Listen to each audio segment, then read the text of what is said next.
This episode of the podcast is being recorded on Sunday, January 19th, 2020. Okay, on both sides. Gentlemen, we went over the rules in the dressing room.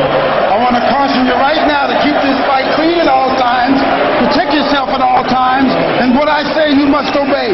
Good luck for the Swate. Touch him up.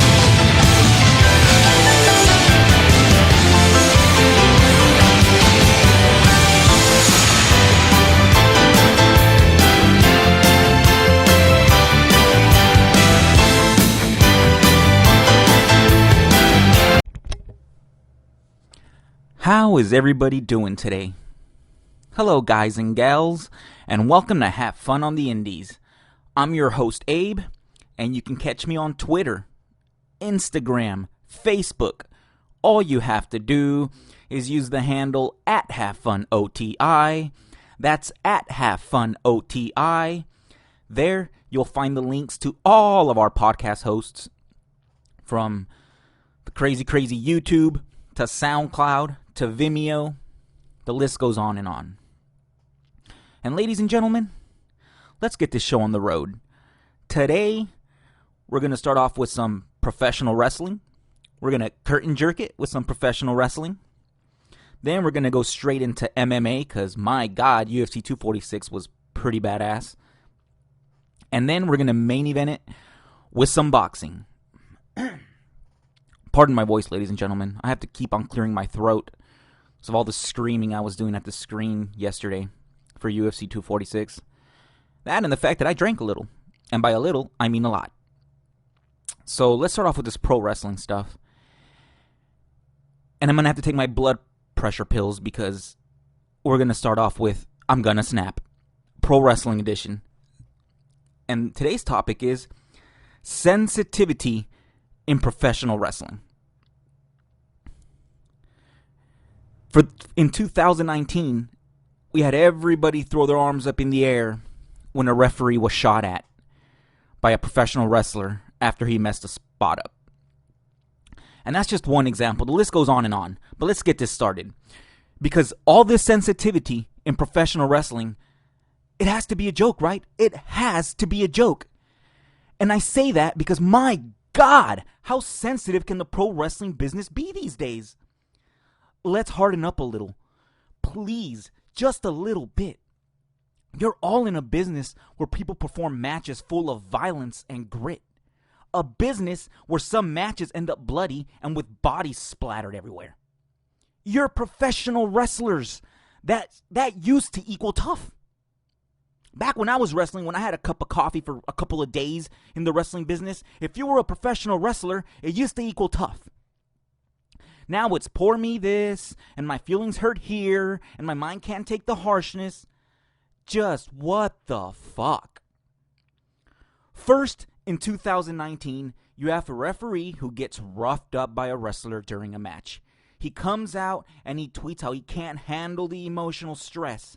He's now in a rut and doesn't know when he'll be able to continue due to the horrible traumatization he's incurred.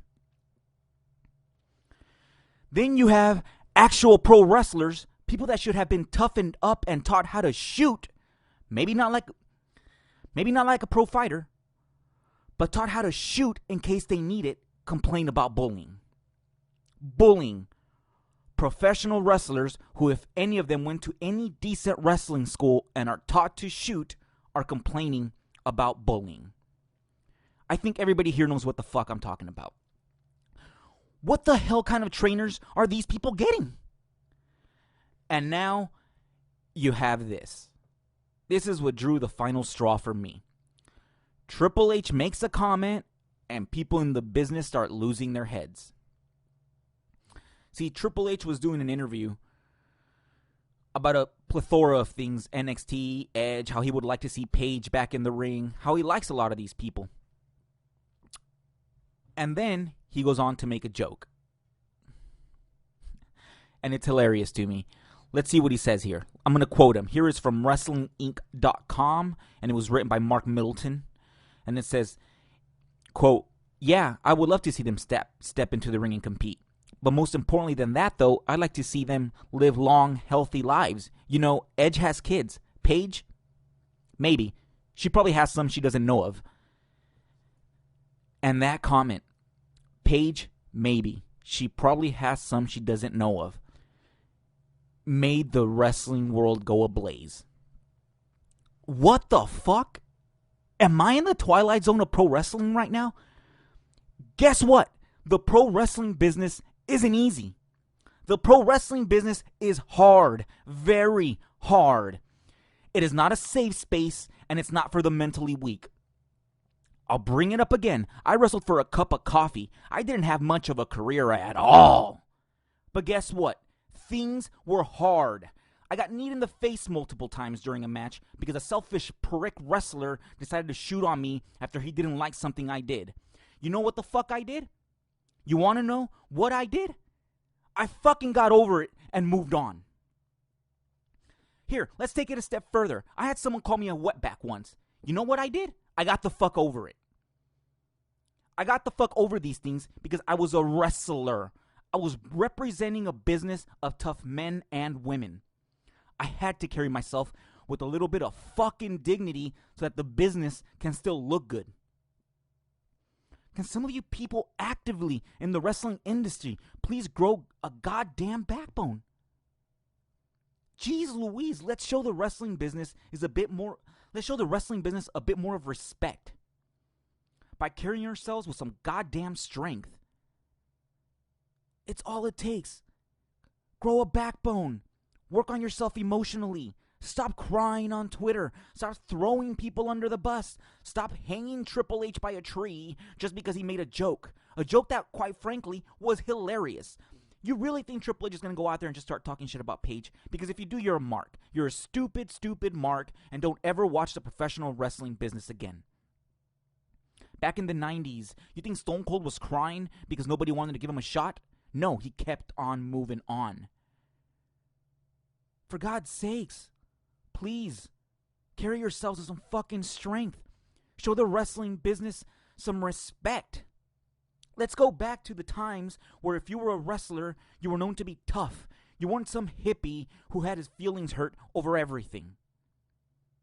Sensitive wrestling people, congrats. You made me snap. Dear Lord, my hangover just amped up to 100. Anyways, I don't have much on the pro wrestling front right now, but I did see WWE has some new signings. And man, it must be hard to make it as a wrestler in the WWE these days. Even with the boom the business is in. Wrestling, PW Insider had a list of the new recruits WWE has gotten. And man, it's a whole... There are people from all kinds of walks of life. One, they have Jasmine Benitez. She's a veteran grappler, known worldwide as Mercedes Martinez. I heard lots about her. I heard she's really good as a pro wrestler. And then we have, guys from like the jiu-jitsu world. Emily Anzulis of Powell, Tennessee. She's a jiu-jitsu girl. She does taekwondo. And then you go down the list and it gets crazy. You got Sydney Bateman, a 27-year-old acrobat from St. Louis, Montana. And she worked for Circus du Soleil, which means, I don't know, more fucking spots. Thousands and thousands of spots where you call everything, where the creativity of the business is no longer taken into consideration. Because you know what makes pro wrestling hard to do? It's calling shit in the ring. That makes it incredibly hard to do. When you have to go in there and you have to call things on the spot. It's incredibly hard to do that, and that takes skill. It takes a lot more skill than Circus du Soleil and memorizing spots to the fucking nth degree. I'm going to whip you to the ropes. I'm going to punch you. I'm going to yell at the crowd. It's too choreographed.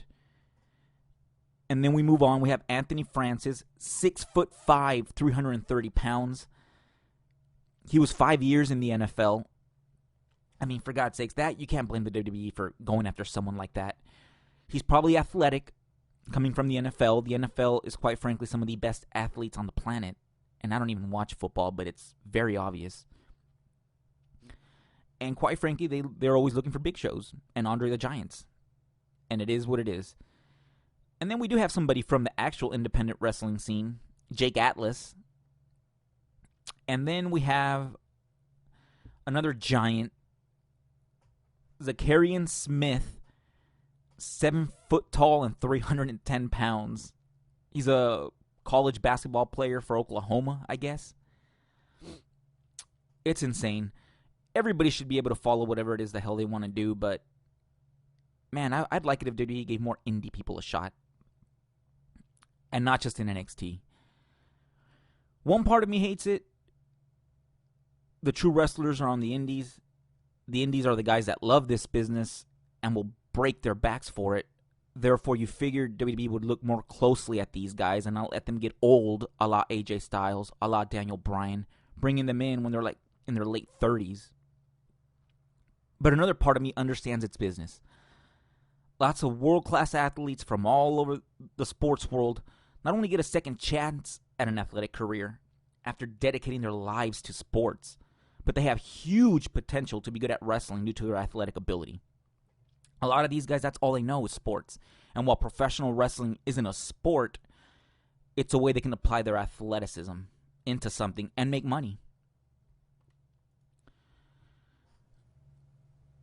And, you know, I talk shit about people that are coming from fucking Cirque du Soleil and all these other walks of life, but even though these people might not be sportsmen or sportswomen, their jobs do require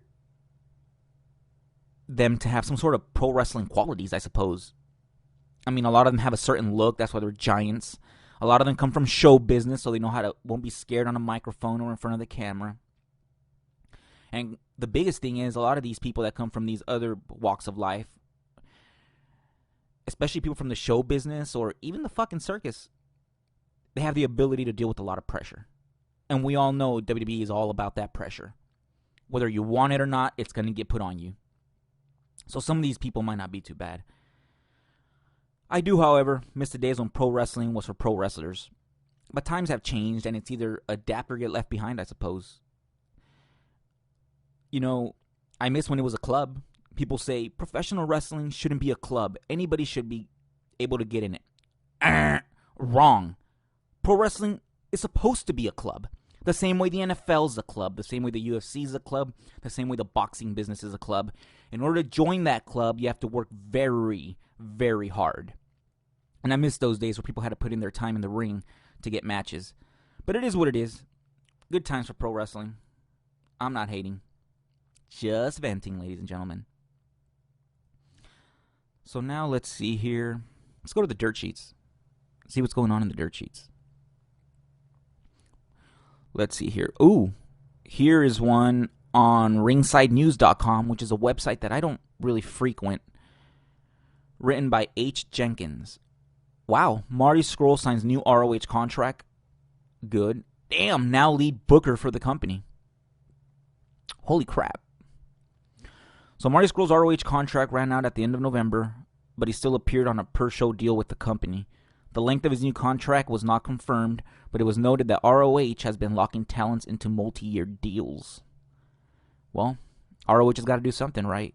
And I mean, with all the fucking craziness that's been happening in ROH, the bad names that the promoters have been giving the company, it's smart of them. It's smart of them to start putting people under contract. I mean, you have AEW and New Japan just taking everybody. Even NWA Power is starting to come up. Impact. People are signing with Impact. It's about time to get in the game, right? I miss ROH. I miss real ROH. All the wrestlers there now are awesome. It's just, it's weird, the environment there, it seems like. Let's go to PW Insider and see if we can find anything. Let's see here. NXT UK departure. Jazzy Gabbert of NXT UK posted the following on her Instagram, seeming to confirm reports that she's chosen not to extend her WWE contract. Well, goddamn, I wonder what that means. Usually when people leave, it usually means AEW. And goddamn, that alpha female shit, she was pretty badass. Hey, do what you gotta do, girl. Do what you love. That's the good thing right now, that the fact that pro wrestling's a booming is the fact that you can go anywhere. You can tell a company to fuck off if they're not treating you right. Before, you just had to take it up the butt. Let's see here. Let's scroll down a little bit more.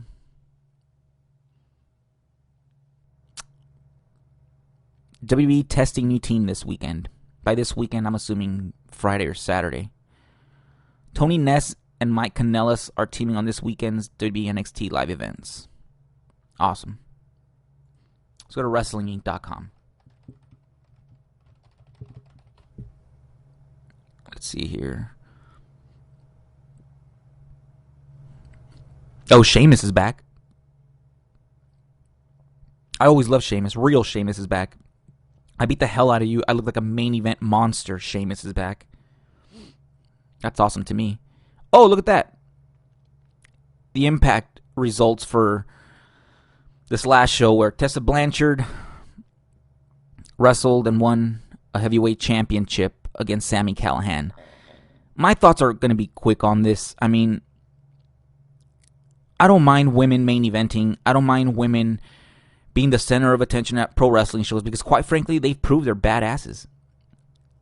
Look at Becky Lynch. Hell, look at Tessa Blanchard. Tessa Blanchard can hold her own in the ring with any man.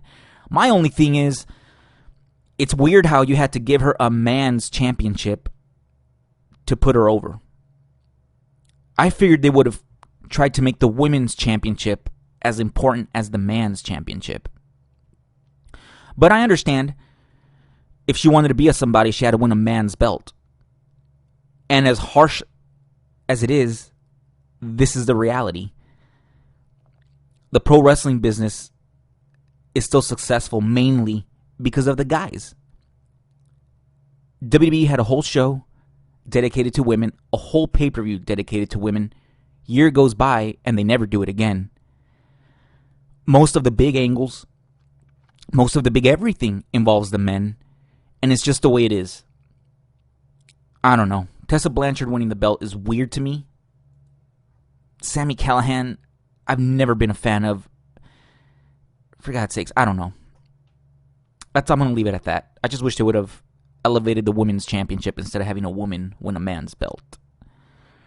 But it is what it is. Oh, and here's the last thing I'm going to click on.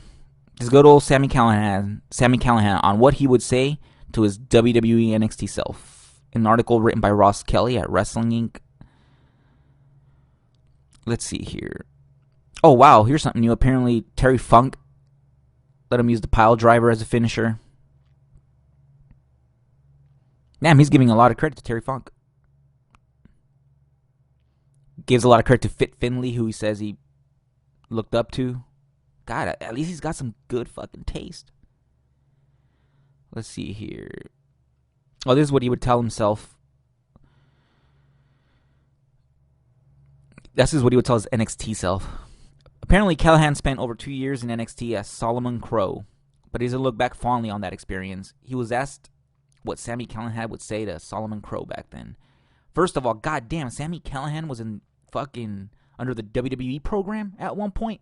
That's insane to me because Sami Callihan is kind of fucking sloppy. Sami Callihan smashed Eddie Edwards' face with a baseball bat because he didn't know what he was doing and thought it was a good idea to sit the chair on top of him in a weird way. I don't know. See what he says to himself. And I quote, "Quit being a bitch, dude.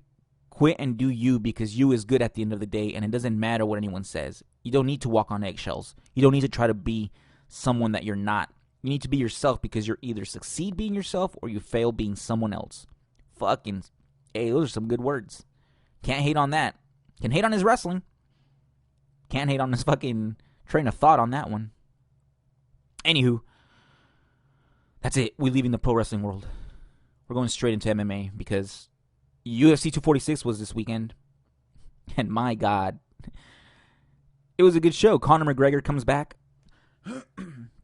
Everybody's wondering, is he washed up? He's had all these issues outside the ring. Can he still go? Cowboy Cerrone is his opponent.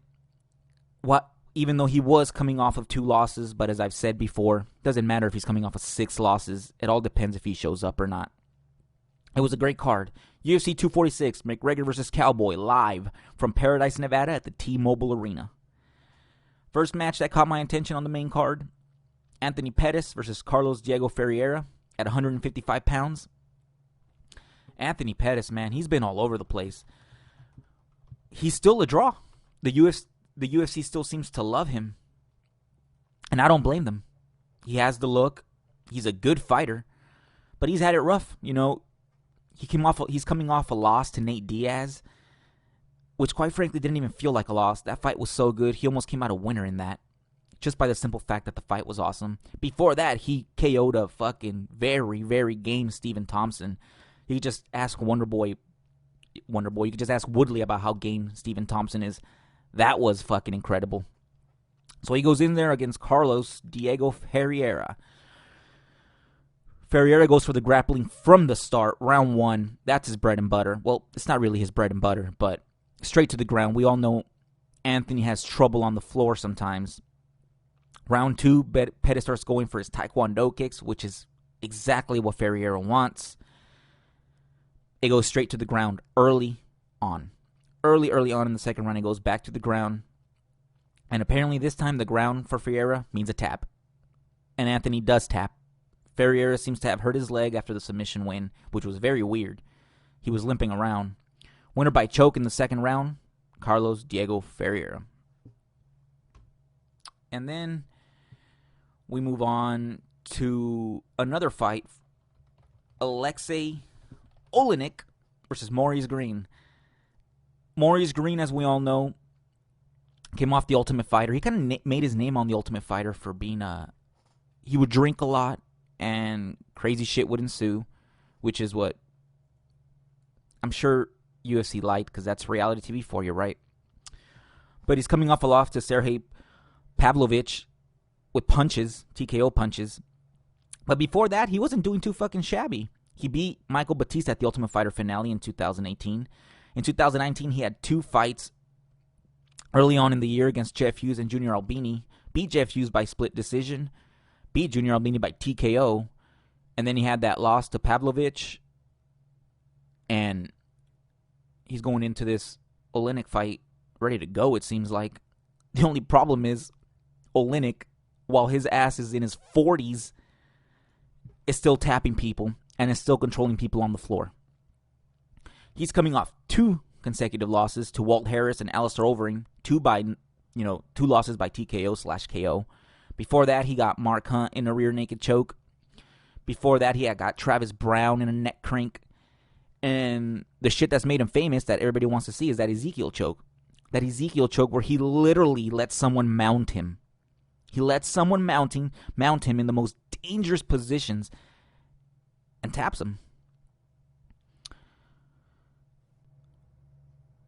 Olenek takes his years of grappling experience and goes to the floor early in round 1. Olenek and Green exchange submission attempts as the idiot crowd boos the grappling. The idiot drunk crowd, because, I mean, it's what happens, right? When all the casuals come in to watch McGregor fight. Alexei ends the round with Maurice's head being squeezed to death. Second round, and Maurice starts slamming his bones into Olenek's face. Olenek looks exhausted from the sub attempts in the first. He takes the fight back to the ground. Olenek starts to smother Maurice on the ground again, a la round 1. Crowd boos. Rogan calls them drunk morons. Wow, that's great. And boom, the boa constrictor taps Green after sub attempts by both guys. His arms were gone. He was breathing hard. It was a badass win. Winner by armbar, Alexei Olenek. And then we move on to the co-main event. The co-main event has somebody that I've been following for a lot of years. Even back to where she was in LFA, I think it was. And she was kicking people's heads off. It was Holly Holm versus Raquel Pennington at 135 pounds, bantamweight. Holly Holm is coming off a TKO head kick loss to Amanda Nunes. Not really any shame in that. Amanda Nunes is obviously probably the greatest women's fighter ever in the UFC. She might not be the biggest draw, but she's the most accomplished. That's a fact. Before that, she had beat Megan Anderson. And even though she's fighting Raquel Pennington tonight, she had already beaten Raquel Pennington a while back. Pennington while a good fighter, always fun to watch.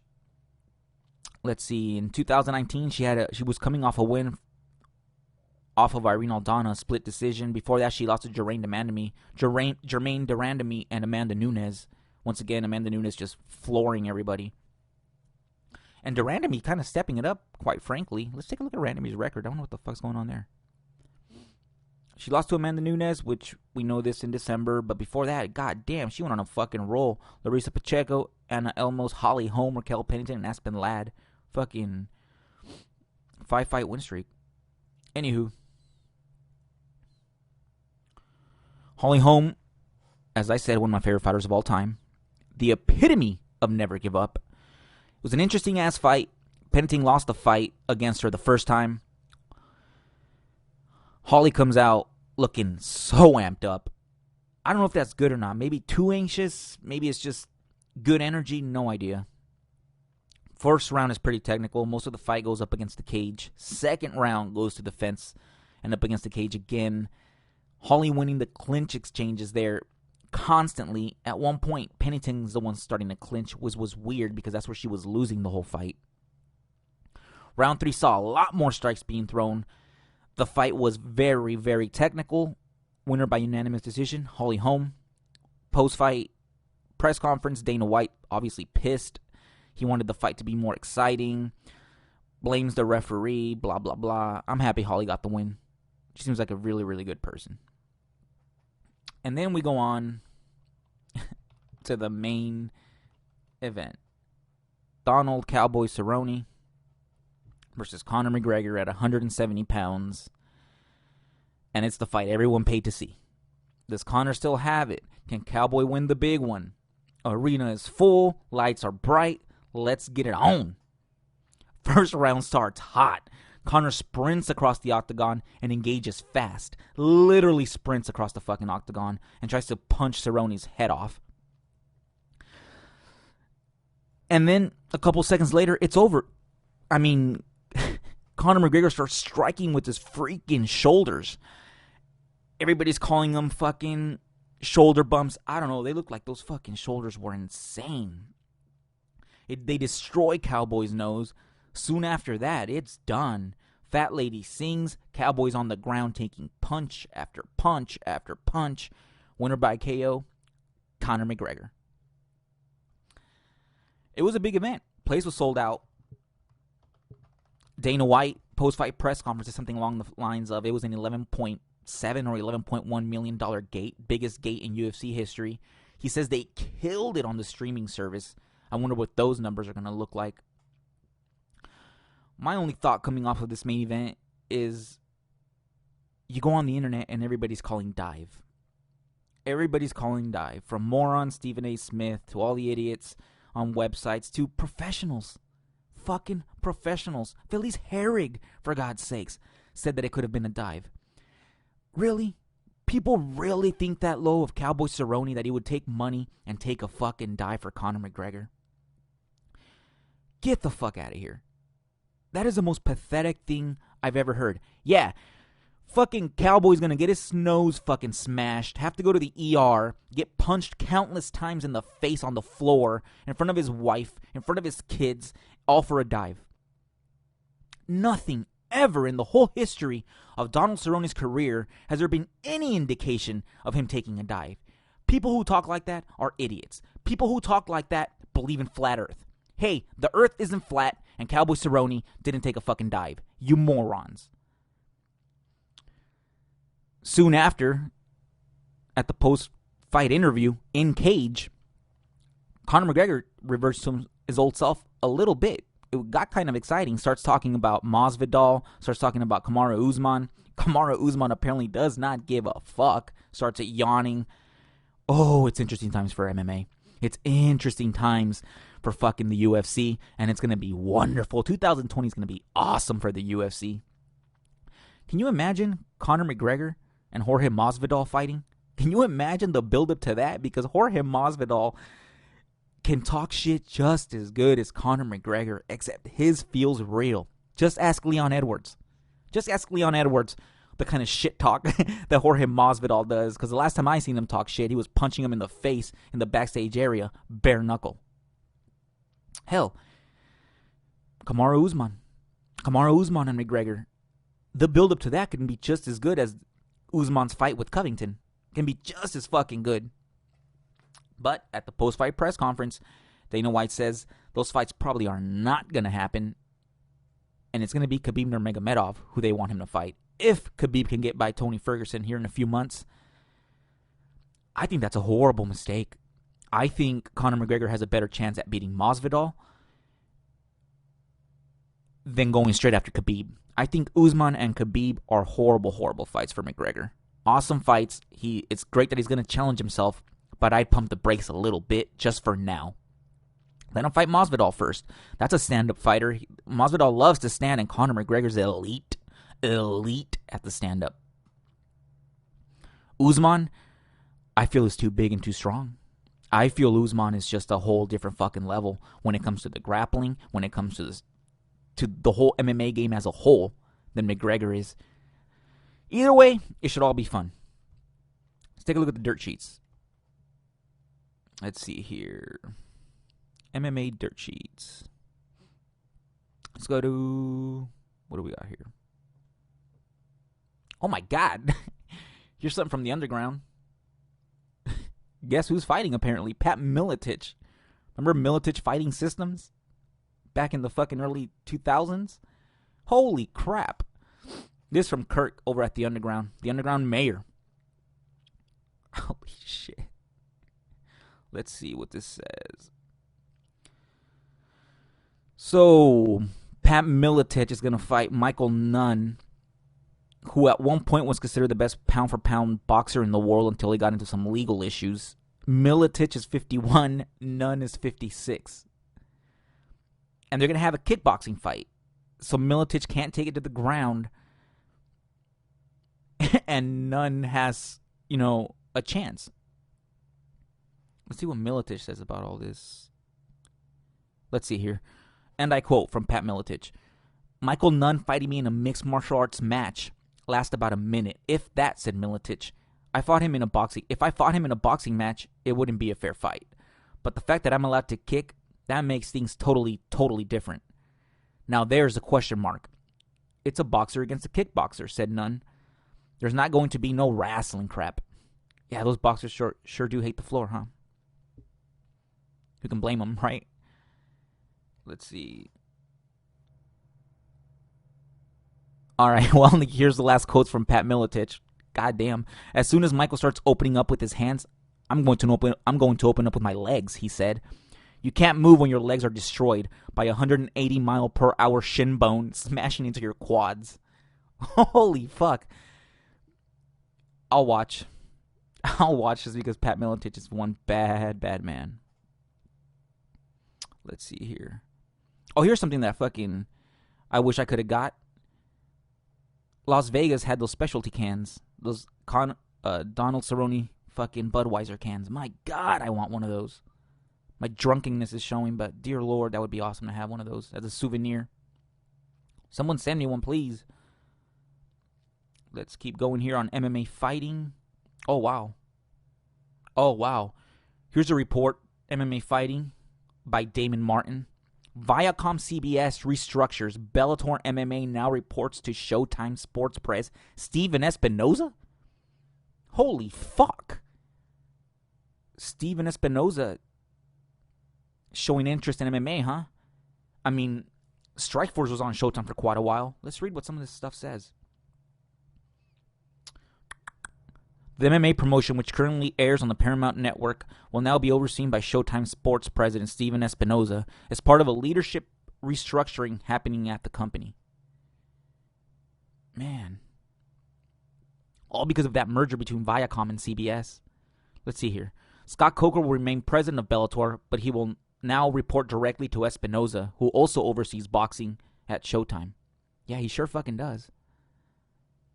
Let's see here. So Scott Coker's still running the ship, but Steven Espinoza is who he has to run his ideas by. I mean, I like Steven Espinoza. People call him a weasel for what he did on that McGregor-Mayweather press conferences and this and that, but Espinoza's a fight fan. It's very obvious he's a fight fan. Let's see here. Espinoza previously has shown interest in overseeing MMA after Strikeforce paired with Showtime prior to acquisition by UFC parent company Zuffa in 2011. While the executive hints at talks with different organizations over the years, Espinoza has never bought another MMA promotion to Showtime, keeping his main focus on boxing. It's true. Man, that should be badass. That should be interesting.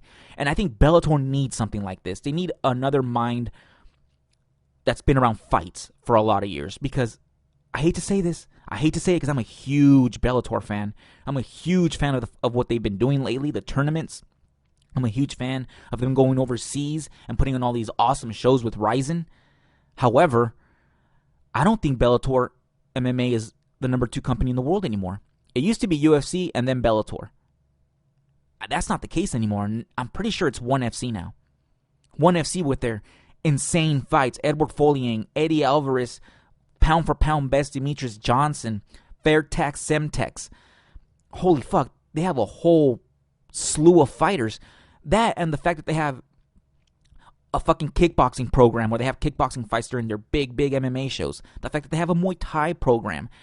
I can't even watch kickboxing or Muay Thai. There's so much content to watch from MMA and boxing itself. But I've been getting into fucking Muay Thai all of a sudden. That Rod Tang guy, I can't remember his exact name. I'm barely getting into it. Bear with me. Rod Tang and James Haggerty, I think it was. Those 2 fights they had. My God. And I'm not even a Muay Thai fan. I know nothing of Muay Thai, and I'm interested in it. Number 2 company in the world is ONE FC. Bellator's still up there. Bellator is still number 3, but it's getting rough. The waters are getting rough. All right, let's see here. Let's keep going. Let's truck along. This is a good segue before we get into the boxing. Wilder thinks he'd end a life in MMA. So all this crossover talk, Clarissa Shields trying to get a fight with Amanda Nunes, Floyd Mayweather trying to get another fight with Conor McGregor. Let's see what Deontay Wilder said. I'm sure someone brought this up to him, right? Here, let's see. This is Wilder speaking to The Boxing Voice. Shout out to The Boxing Voice. Badass podcast. Badass YouTube channel. Badass social media. I love those guys. Let's see. And I quote from Deontay Wilder. I spoke out about that before, about MMA. Of course, for me, I'll fight you in my sport, and I'll come to your sport and do it too, Wilder told The Boxing Voice about a possible transition to MMA. I feel MMA, they allow you to get on top of your opponent and bash his face in with velocity and speed coming downwards. 4-ounce gloves. I already talk about getting people out of the ring, but that would definitely be the sport where I show it, man. It's just different rules, different things. I'm built with a set of skills. I have a lot of intellect and a lot of knowledge of combat, period. So I see all the MMA guys always come to boxing because in boxing, you have to stand on your feet. You have to be a bad motherfucking man for 36 minutes, he continued. But I wouldn't mind going into his world as well. 1 for 1, may the best man win. You know, all this is fantasy talk. I don't think nothing will ever come to fruition. I'm just too dangerous of a man in any type of combat sports. I really would end a life because I have the power to, and that's just the damn truth. And I quote. That can be a little rough.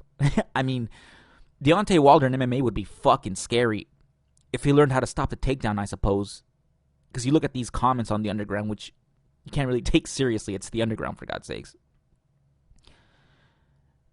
Everybody's already talking about ankle picks. Everybody's talking about Francis Ngannou. I don't know, if he fought Francis Ngannou and they were to stand, there's a very, very good chance Deontay Wilder sleeps that fool. Now, let's not forget here, Deontay Wilder is a fighter at the end of the day. He still has hands. He can knock someone the fuck out. But yeah, he'd have to learn how to wrestle. He'd have to learn some jiu-jitsu. He'd have to learn how to stop those fucking shin bones from hitting you in the head or legs. Crazy. All right, and we go to our main event. Boxing. Here we go again. Here we go again, ladies and gentlemen. I'm gonna snap, boxing edition. And this one's about boxing writers and them spewing in a disrespectful manner their opinions while reporting the news on the boxing dirt sheets. This just fucking grinds my gears, as Peter Griffin would say. So this is something that has been sticking in my craw for quite a while now. It happens on a lot of combat sports websites I read. The journalist will insert their opinion into the news that they are reporting on. At first, it didn't really bother me so much. Hardly at all. But for the past year or two, I go to certain boxing websites that deliver the boxing news 24 hours a day. 24. I'll let you folks figure out the emphasis on the 24. Most boxing fans will know what I'm talking about. So I go to this website quite often, frankly, to read up on the boxing world. Lately, quite often isn't as often. And it isn't as often because of garbage like this. Listen to this. Here's something a writer was writing about Terence Crawford. Is Crawford spoiled? It's too early for Crawford to be acting like a spoiled fighter because he's still 3 to 4 years left before he's over the hill. Are you fucking serious right now? Are you fucking serious? So let douchebag here thinks Crawford is spoiled because as a champion, mind you, he wants certain fights and a certain amount of money. How dare he, right? How dare he after 10 years in the fucking game? 10 damn years of fighting. And in case idiot journalist here doesn't get it, if you don't speak up, if you don't negotiate, the boxing business will eat your ass alive. We all know this, but nah, I'm sure Mr. Journalist here doesn't think about that. He just thinks about shit he wants to see. Here's another gem. Here's another gem from a so-called boxing journalist. In a move 2 years, speaking of Canelo Alvarez, to put some context into it, in a move 2 years too late, the huge star Saul Canelo Alvarez will be looking to add another title to his career credentials when he faces Billy Joe Saunders on May 2nd. Billy Joe's lack of power makes him an ideal opponent for Canelo. Saunders has looked sluggish since moving to 168. He's looked fat. Hilarious. And here we go. In a move 2 years too late.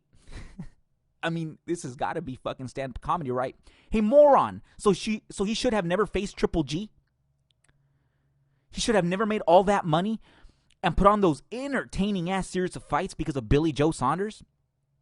And it just gets worse because then Genius here goes on to trash both fighters, talking about Billy Joe Saunders is too easy for Canelo, that Billy Joe Saunders looks doughy and has no power. Just what the fuck? See, the problem, in my opinion, is that these guys feel that they can say whatever the fuck they want just because they've been around fighters often or been around the business for a while. And that's not a valid fucking reason. You know what else isn't a fucking valid reason to talk so much shit about fighters? Because you train and have been training for a while. Or because you had 1 or 2 pro fights. That doesn't mean shit. You were never the main event at Madison Square Garden. You never fought in the mecca of boxing we call Las Vegas. You were never at the MGM Grand. We're never at shut the fuck up already with the dumbness you talk about fighters. All I'm trying to say is it's one thing to criticize and one thing to talk shit. Let's be professional and find the fucking balance if you're a professional journalist who gets paid. Let's have a little bit of decency here. If you want to spew your garbage, go write a blog. Don't disguise it as news. I'll never understand it. Half these people are like Stephen A. Smith Jr.'s. It's gross, it's disgusting, and it makes me sick. And I get a very, very strong feeling that some of these guys, it's been a lot of years since someone slapped them in the face. Boxing journalists, congratulations. You made me snap. Dear God. I'm now sweating. And it's a disgusting sweat because of the beer and the food. It was beers and hamburgers, ladies and gentlemen, and fries. And man, it was delicious. But now, it's not so delicious. Anywho, we're coming up on February, which means Deontay Wilder versus Tyson Fury Part 2. And man, I love it. I, for one, fucking love it. They said they weren't really going to promote as much, that the fight can promote itself with social media, maybe have a press conference here and there. And, fair enough. Fair enough. These guys, if you watch their first fight, their fucking insane spiritual ass first fight where Tyson Fury apparently gets up from the fucking dead, rises from the dead. It's one hell of a fight. Deontay Wilder just seems to not lost a fucking step. He goes up against Ortiz, smashes him. A dangerous Ortiz, no matter what the fuck anybody else says. A guy who's been ducked his whole goddamn career. And Tyson Fury, while he hasn't fought that level of competition, it's interesting, He's been keeping busy. Let's see here. I have some clips from the press conference. Let's take a listen to some of these. They were fucking really interesting. Let's listen to this first one. Warm-ups. Mine was a lot more dangerous than his. He played it safe in the playground. While I went onto the mountaintop and climbed it. 2 different fighters, 2 different times, 2 different paths. One just want to survive me. I'm building for legacy. One go around and talk about he have a lineal title, something that's make-believe and fake. He come around and even have events that go 12 rounds with no belt on him, but the one that holds his pants up now. That's the only thing. But February 22nd, that lineal bullshit, it ends there. It ends with him. You can't tell me fucking Deontay Wilder isn't a great fucking promo. Deontay Wilder is an awesome fucking promo. It makes you want to buy the fight. And it's a different kind of trash talk because it doesn't feel like trash talk. It feels like it's coming from his gut, from his soul. Awesome. Let's see what Tyson Fury. Tyson Fury's got the gift of gab for sure. Let's see what he's got to say.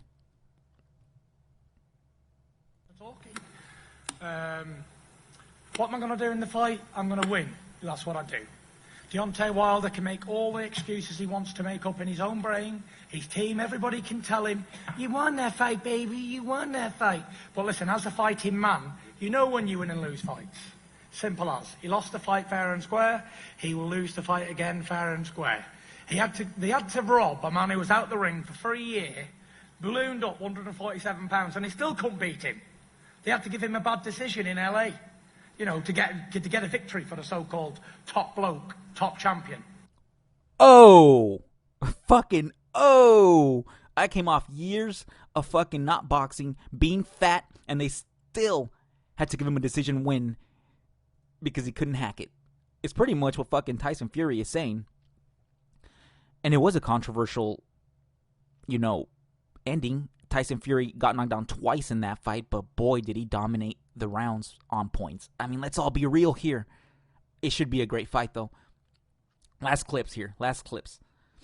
Let's see if I can find this last fucking clip with this computer that constantly freezes. This PC that's it's trying its best to help me, but goddamn. All right, let's see here. Final clips. Them, we always acting tough and stuff because of the sport that we're in. But I'm a realist, though. And he know what happened. When you get knocked out like that and put on it and you don't know how you got there and how you got up, it was the grace of God that bothers you. That not only affects you, but it affects your environment, it affects your family as well. Because they know you going in there again with this monster. And you know what he's capable of doing. It's not an act. It's something I do every time I'm out. Woo! God damn, take my money now. If I had the fucking money, I'm buying a ticket to go watch that fight now.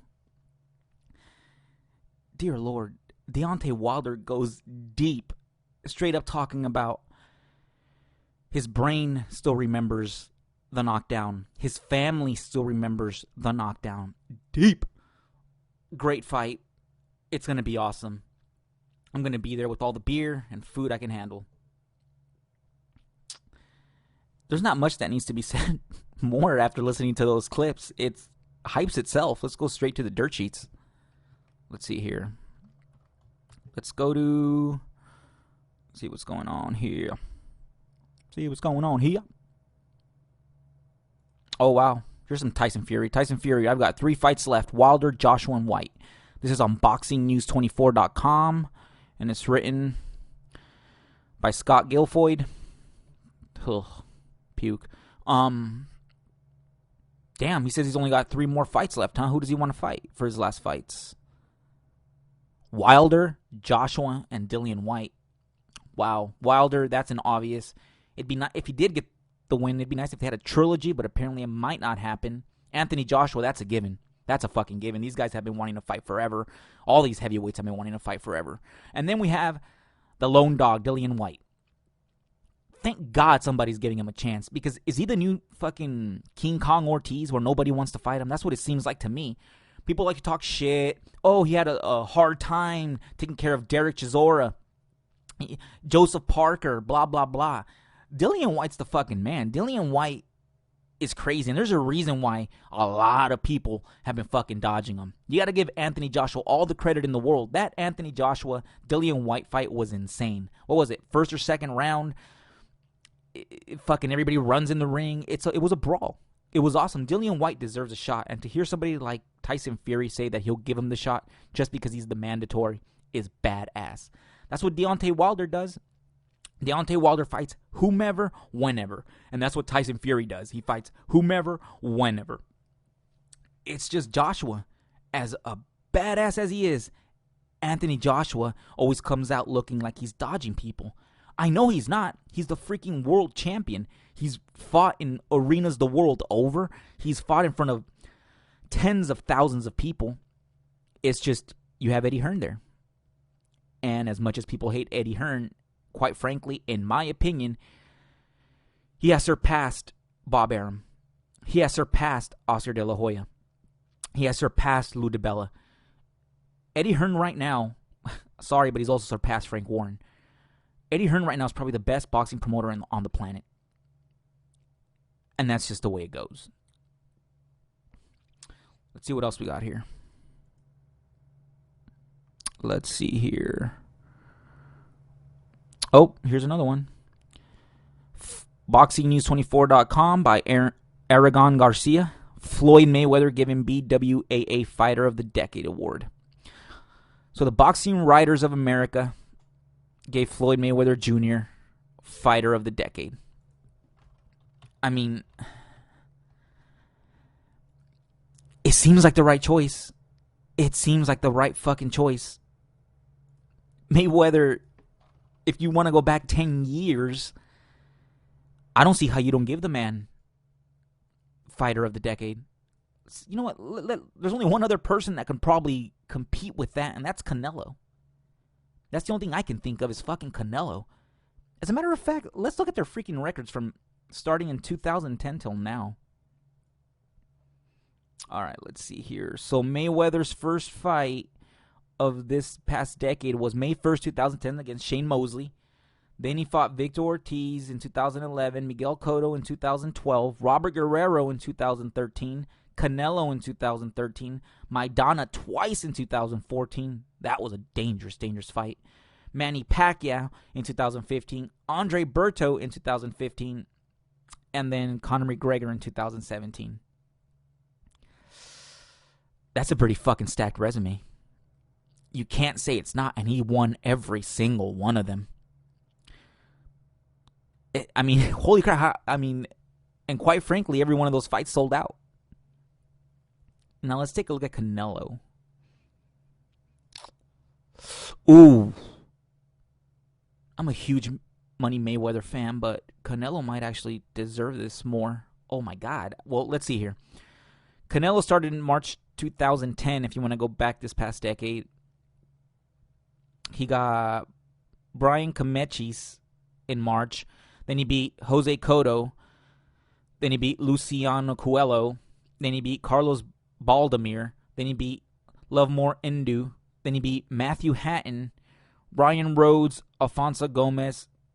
And then after this is when, which is around, oh damn, so in 2011, the competition started getting ramped up.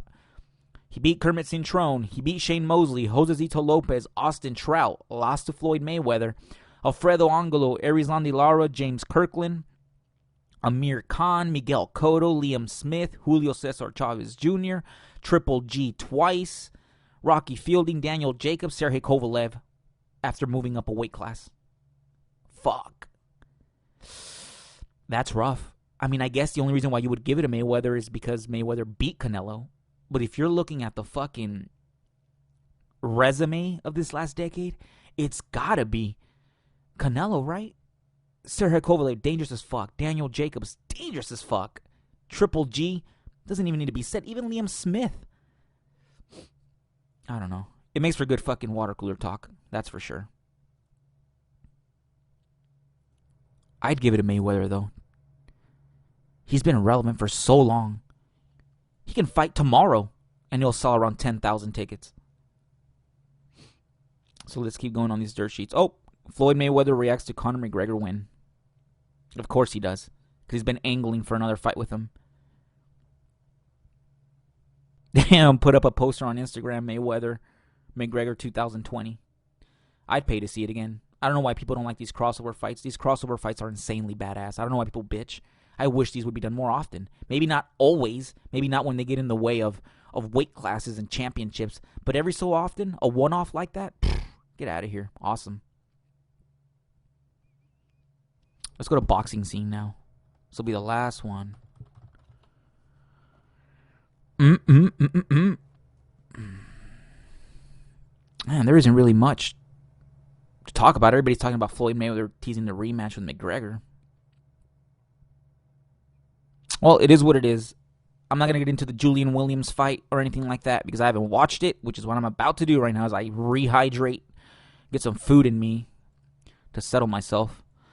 Ladies and gentlemen, thank you for listening to Have Fun on the Indies. I'm your host, Abe, and remember, catch me on Twitter, Instagram, Facebook.